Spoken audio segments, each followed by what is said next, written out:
और थोड़ा सा हम आईटी काउंटर्स पर चेक ले लेते हैं, जहां पर एम्फैसिस आप देखिए लगभग 4.5% ऊपर है। कोफोर्ज में हम देख रहे हैं 2.5% की तेज़ी के साथ कारोबार हो रहा है। परसिस्टेंट भी 2% के पार की तेज़ी। इन्फोसिस, टेक महिंद्रा, टीसीएस, एचसीएल टेक, विप्रो, इन सभी में हम देख रहे हैं कि 1% के पार की तेज़ी के साथ कारोबार हो रहा है। और जो तेज़ी का रुख है, इसके पीछे तमाम डिटेल समझ लेते हैं। हमारे सहयोगी शरद दुबे पूरी एनालिसिस लेकर हमारे साथ जुड़े हुए हैं। बताइएगा शरद, यहाँ पे तमाम काउंटर्स में हम देख रहे हैं चौतरफा तेज़ी, आईटी पैक में जोश। तो आज आईटी स्टॉक्स में जो एक अच्छी तेज़ी देखने मिल रही है, लेकिन कुछ अहम ट्रिगर्स है जिसके कारण आईटी स्टॉक्स में अच्छी मोमेंटम आ रही है। और सबसे पहला है कि शॉर्ट कवरिंग जो है इस सेगमेंट में देखने मिल रही है 5-6 सेशंस के बाद। और याद रखिए सितंबर में जो है यूएस अपने दर घटाने वाले हैं और इसके कारण जो है क्लाइंट बजट्स पे क्लैरिटी आएगा। और भारत जो है largely service based export IT का जो है इनका इंडस्ट्री है, तो इसके लिए जो है गाइडेंस से कंपनियां अब शुरू कर सकती है वापस देना, जिस तरह क्लाइंट बजट्स जो है शायद इम्प्रूव कर सकते हैं यूएस मार्केट्स में। इसके अलावा बात करें तो 5 साल के औसत में जो है वैल्यूएशंस जो है अब उस लेवल पे आ गए हैं। अगर लार्ज कैप आईटी कंपनीज़ के नाम के बारे में बात करें, एआई से भी बहुत सारे अधिग्रहण और अनाउंसमेंट्स आ रही है और भारत एक्सपैंड कर रहा है नॉन यूएस मार्केट्स को लेके भी, एक्विजिशंस की भी अनाउंसमेंट्स आ रही है। तो ये एक पॉजिटिव ट्रिगर जो आईटी स्टॉक्स के लिए है। बट ऑफ कोर्स ये जो है टेक्निकल अपमूव भी माना जा सकता है आज का मोमेंटम पे। एक साल के अगर रिटर्न संभव पे बात करें तो टीसीएस इन्फोसिस पे 16 से 19% का एक्सपेक्टेशन से एनालिस्ट लोग का ब्लूमबर्ग के जरिए जो है ये हमने निकाला है। एचसीएल टेक, कोफोर्ज, यहाँ पे भी 14% का ग्रोथ का अनुमान है। वही परसिस्टेंट सिस्टम्स और एम्फोसिस मिड कैप स्पेस से देखें तो यहाँ पे भी एनालिस्ट बुलिश है। 9 से 10% का 12 month target price return potential देखने मिल रहा है। वैल्यूएशंस कैसे है इस पे भी नज़र डालते हैं। कोफोर्ज महंगे साइड में 43 टाइम्स पे, एचसीएल टेक इन्फोसिस जो है 24 के नीचे है। एलटीआई माइंट्री में भी जो है अपमूव देखने मिला है। इसके अलावा लार्जली आप कहेंगे 20 से लेकर 28 के पीई पे फॉरवर्ड मल्टीपल पे आपके लार्ज कैप्स चल रहे हैं। तो मिड कैप आईटी महंगा है लेकिन लार्ज कैप आईटी अभी भी सस्ता है। तो ये पूरा आईटी सेक्टर का लेखा जोखा आपके सामने हमने रखा। और राइट शरद, ये तो पूरा वैल्यूएशन और तमाम समीकरण जो कि सपोर्ट कर रहे हैं। और जैसा कि आपने कहा कि मिड कैप आईटी महंगा है, लार्ज कैप में वैल्यूएशंस अट्रैक्टिव हैं, तो एम्फैसिस का जिक्र कर लेते हैं। हम देख रहे हैं 4% के पार की तेज़ी अभी भी इस काउंटर में दिखाई दे रही है।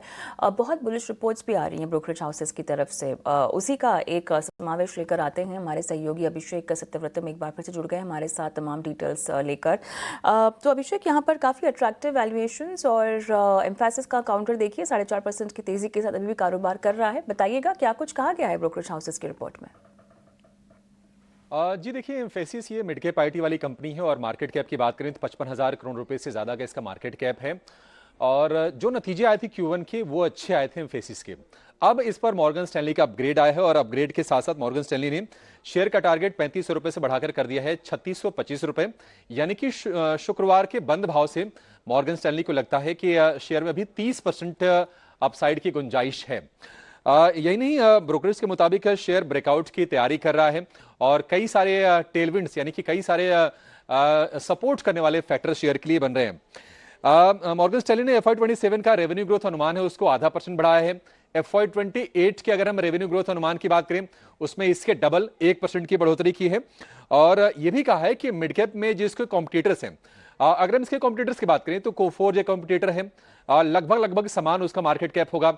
इसके अलावा एल&टी टेक्नोलॉजी सर्विसेज वो भी एक कॉम्पिटिटर है 45,000 करोड़ के मार्केट कैप के साथ साथ। तो उनके साथ जो वैल्यूएशन वाला गैप है वो धीरे धीरे कम होता जाएगा जैसे जैसे इनकी आय यहां से बेहतर होगी। भरोसे की वजह क्या है मॉर्गन स्टैनली की एम्फेसिस के शेयर के ऊपर? उनका यह कहना है कि कंपनी की जो डील पाइपलाइन है वो लगातार स्ट्रांग बनी हुई है। BFSI जो कि कह सकते हैं कि कोर सेगमेंट होता है तमाम आईटी कंपनीज के लिए, उसके बाहर कंपनी बड़ी डील कर रही है और सिर्फ डील नहीं कर रही है बल्कि डील का रेवेन्यू में बढ़िया कन्वर्जन भी देखने को मिल रहा है। साथ साथ जो टॉप 10 क्लाइंट्स हैं जिनके ऊपर काफी ज्यादा डिपेंडेंट रहती है, तो कंपनी अपने आप को डाइवर्सिफाई कर रही है और उसके बाहर अपॉर्चुनिटी अच्छे से तलाश रही है, जिसमें कि एक मेजर सेगमेंट है वो है हेल्थ केयर सर्विसेज का। तो वहां से रेवेन्यू ड्राइव हो रही है। और साथ साथ एक बड़ा ट्रिगर कंपनी के लिए यह होगा कि अब इसी महीने यूएस फेड की ब्याज दरों को लेकर बैठक होने वाली है और सभी को उम्मीदें हैं कि 0.25% का रेट कट आने जा रहा है। काफी लंबे अंतराल के बाद यूएस फेड दरों में कटौती करेगा, तो ये एक टेलविंड होगा कंपनी की ग्रोथ के लिए। तो ये तमाम फैक्टर्स हैं जिसके चलते मॉर्गन स्टैनली अपबीट है शेयर को लेकर। और अगर हम शेयर की चाल की बात करें, आज आप देखेंगे करीब करीब 3.5% के आसपास की तेजी पर यह कारोबार कर रहा है। महीने भर में आपको लगभग इतनी ही तेजी दिखाई देगी। लेकिन अगर हम 6 महीने की बात करें तो 25% से ज्यादा की रफ्तार हमने शेयर में देखी है। और साल भर की बात करें तो थोड़ा आपको नेगेटिव रिटर्न दिखाई देगा, -8% नीचे, यानी कि 8% ये शेयर साल भर की अवधि में आपको गिरावट का शिकार होता हुआ दिखाई देगा। लेकिन यहां से राह अच्छी दिख रही है और कई सारे ऐसे कैटलिस्ट हैं मॉर्गन स्टैनली के मुताबिक जो शेयर को री रेट करने वाले हैं यहां से मीडियम टू लॉन्ग टर्म में।